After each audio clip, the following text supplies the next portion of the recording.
Hello ladies and gentlemen, and welcome to another episode of Stream City. Last time we moved the last, and I do mean the last, there are no surprise worlds, no surprise builds that we can add to Stream City from here out. We have added the last of the builds to Stream City, which means that we can now actually put real detailed work in. So, where we're going to be starting, the answer to that was the video title. We are moving to the suburbs. So the plan is simple. We must simply take our newly built U-Haul from the north of Stream City, where we have our lovely rustic townhouses, and we must move south into the suburbs. I think we'll also stop for some McDonald's. It's on the way. Now, after a light snack of 6 Big Macs, we have now arrived in the suburbs, which begs the question, what are we gonna do here? So, I think that the logical first step is just to work on the area that we are right now, and we have a lot of work to do in just this little particular area alone. I'm not really too fond of these houses. It's not that there's anything wrong with them, I think it's actually quite a nice looking house actually. It's just that it could use some improvements. I mean, for instance, I'm not really happy with the perimeter of the house. I don't think that I really like the birch in conjunction with the grey and the quartz, and as a matter of fact, we actually have regular old quartz instead of smooth. And we don't even have interiors for this houses, which is something that I want to get away from. I actually want to make sure that all of these houses, all of the builds have interiors. This world is downloadable. I want it to be complete.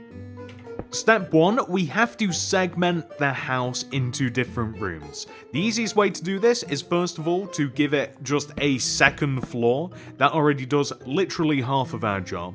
We can then split upstairs into 2 rooms. It's not very big, so we'll literally just have a big giant master bedroom and we'll have a little bathroom at the end of the hall. Downstairs, we will have an all-in-one, so we'll have a living room and a kitchen all together, and we might even stick something under the stairs as well. Oh, did I also mention that we need stairs? They're kind of important. So now that we have all of those rooms separated out, this is how the rooms ended up. So this is what I did to those rooms. Downstairs, we have a kitchen, diner, / living room all together. In the kitchen, which is at the front of the house, we have a fridge freezer, a cooker, we have a table and a chair that we can eat at, we even have a little breakfast bar, and we just have a bunch of cupboards. For the living room, we basically just have a sofa, a coffee table, and a TV. And we even have a little Harry Potter style under the stairs room, but we have a toilet in here instead of a bed. And if we come upstairs, we only have 2 options up here. Number 1, we have a bedroom, but at the end of the hall, we have a little bathroom, which has a shower, a toilet, we have a sink. I mean, pretty much everything that one might require for a minimum bathroom.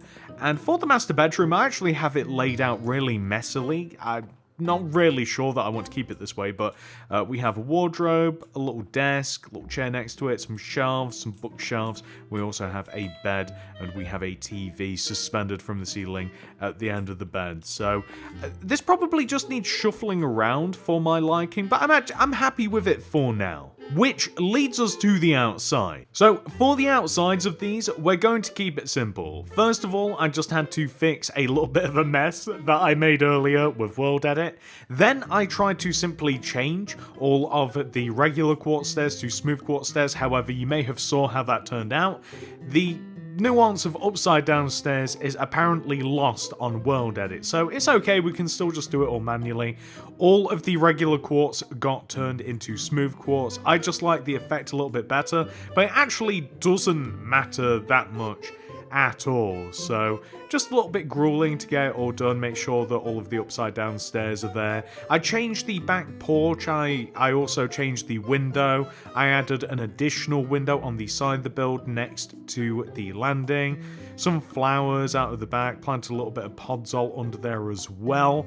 On the front of the build, kind of just figuring out what I want the wall to be. I finally settled on some dark oak wood. I think that actually looks quite good as a fence. Plus, we're going for that option for the actual proper fence as well. We're adding a drive to the houses. I've added a mailbox, some hedge around the inside the fence. I'm also changing the wood options on the front of the build. So instead of the fence built into the house, I'm just using some white stained glass paint instead. Just refining the drive, making it look a little bit better, a little bit more used. Same thing with the mailbox, just making it a bit better with a trapdoor on there. On the back of the house, just adding extra windows where I can, changing the grass into lime terracotta, as these houses are supposed to look a lot more clean and a lot more uniform. Oh, and also with the houses, I am going to add a car to every single drive. They just fit on, they overlap onto the street a little bit, but that's okay. And in the back garden, just so that there is something here, it's not just blank, I'm adding a garden shed. And I'm also going to add just a little patch of flowers as well, and that will just do. And now that I'm happy with the individual house, it's now time for us to copy that over and replace all of the other houses with this exact same house. We'll probably change the colours of the cars at a later time, but I might actually keep all of the houses grey. It makes them feel a lot more uniform. But we can always change that at our whim. We have to remove dominoes, it's in the way at the moment, because we want to make room for the Simpsons house. I'm going to line up the drive with the end of the road. That takes a little bit more doing than I thought it would, but we do eventually get there in the end. We've left a path on the left and right side of the Simpsons house, so that will either connect to a street, or maybe it'll take us to a park, or who even knows, but I've left it open, and I'm now moving to IHOP. So IHOP, I still want in this position. I like the idea that the suburbs have like a place to go for breakfast within walking distance, so that just means that I'm moving it a little bit back from the road, and I'm just altering the car park a little bit, just cleaning it up, integrating it a little bit better, adding a wall, and I'm just making it fit in. I'm just trying to kind of refine these areas. And now that IHOP's done, I just have to move the karate studio so that I am then able to move Moe's Tavern. So Moe's Tavern, again, I really want it within walking distance of the suburbs. So I'm just adding a car park. I still want it attached to the main road. I'm adding a little bit of pathway around it. It will connect to a main street. Just refining the car park, adding a wall, adding some leaves. Again, just making it a little bit more realistic. Adding a bit of a street here. This is where our shops and stuff may start, but we'll see. Cleaning up the road into the suburbs and also into the soft play centre. So next up, I have to move my modern hotel. I don't think it makes too much sense being here. I think that it'll actually go well with the water park when we develop that part of the city. And I want to make room for more suburbs. The suburbs, of course, isn't going to just consist of one street and like 8 houses. We're going to have a few different divisions of the suburbs, and hopefully they are going to all scale in different heights and different colours and different designs. But for now, I think that it's quite nice just to have one uniform suburb, as you're seeing here. So I also had to move the circus and a couple of other bits, but this is more what I'm talking about. This is perfect. This is a better size, and I'm just adding some roads in as well, adding a bit of infrastructure. I want an end piece to the suburb, kind of like the Simpsons house, except this time I'm going to be using the Home Alone house, the McAllister house. I kind of want it to function in the same way, where we have a bunch of normal houses on the left and right, and a nice big, what I'll call a centerpiece on the end. It's just kind of like something to look forward to as you're walking down the street, if that makes sense, and I think that that works really nicely. I've changed the colours of the houses as well. One side I've made light grey, and the other side I'm using... I went through a few different colours, but I kind of settled on cyan terracotta. We'll probably change those, and perhaps individual houses as well, but we'll just see how things go. So, the next order of business is for us to work on the high street in the suburbs. So, we have to remove a couple of things, the karate studio, the gym, we have to repair the areas that were left in their wake. We also have to repair the modern gym itself, because that's the first build that I want to situate. It's going to be right on the corner at the main entrance for the high street, or main street is what I'll call it. This is where the majority of the shops and stores are going to go. I have to move a lot of stuff as well, by the way. You can see that I've incorporated a road, and I have to move the bee farm. I think that's actually going to go in the suburbs somewhere, or at least on the outskirts, but the modern gym is going to go opposite Moe's Tavern. Nothing's really going to go like opposite the gym, it's just going to be the side of the tavern, but that is the gym pretty much situated, and we have a little path that goes beside it. So after doing some cleaning up, I decided that the supermarket is going to go on the opposite side of the road, right next to Moe's Tavern. The only issue is, we don't have a car park for the supermarket, and that's kind of a big deal, because otherwise it doesn't really make too much sense. It's a bit bigger than a grocery store, it is like a supermarket, so I have to carve out a bunch of car parking spots, not too many of them, it doesn't have to be too crazy or anything, but that involves actually planning out some car parking spaces, making a little bit of a greenery at the back of the car park. I'm using some azaleas for this, just to have a little bit of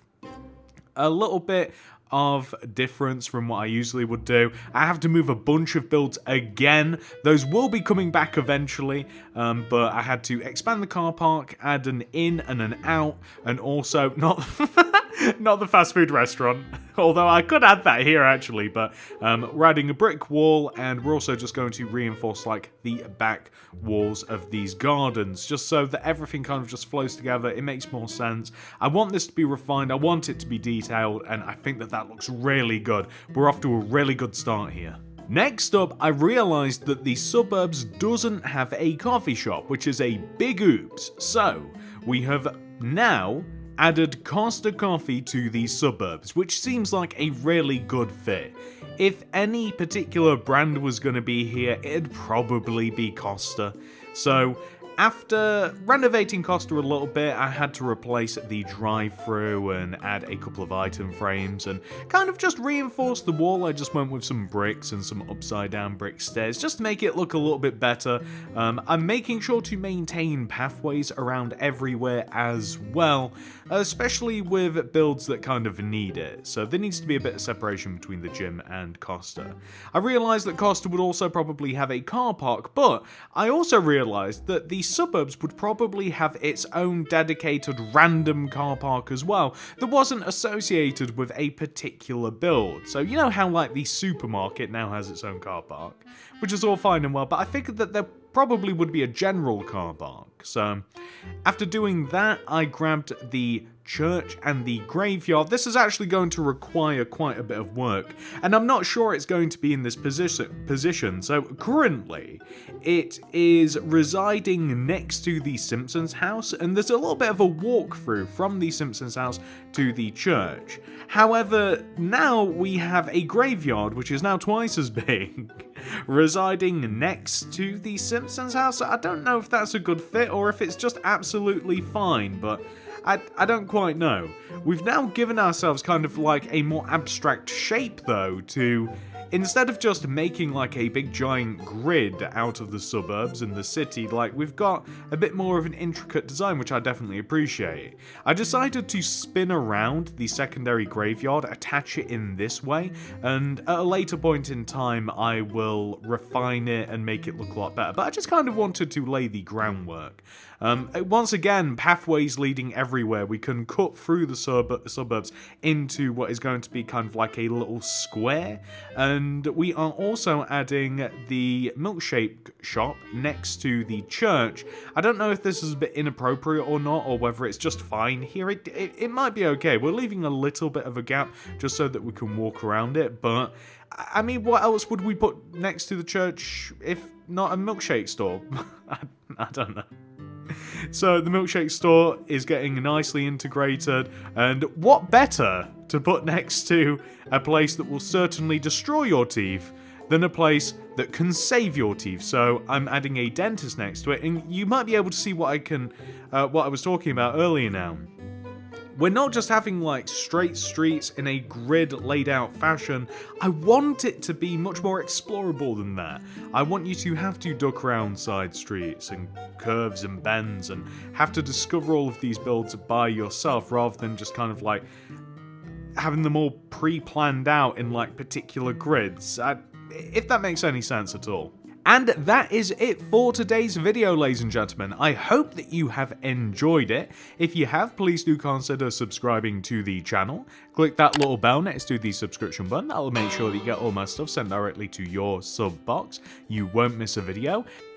I also want to remind you that my wonderful channel members will always have an up-to-date link for a world download of Stream City. You can find that in the community tab. It's only for Java Edition, and it is only available to channel members. So if that's something you're interested in, feel free to join. If not, it's up to you. Thank you so much for watching, everybody. I'll see you in the next one. Goodbye.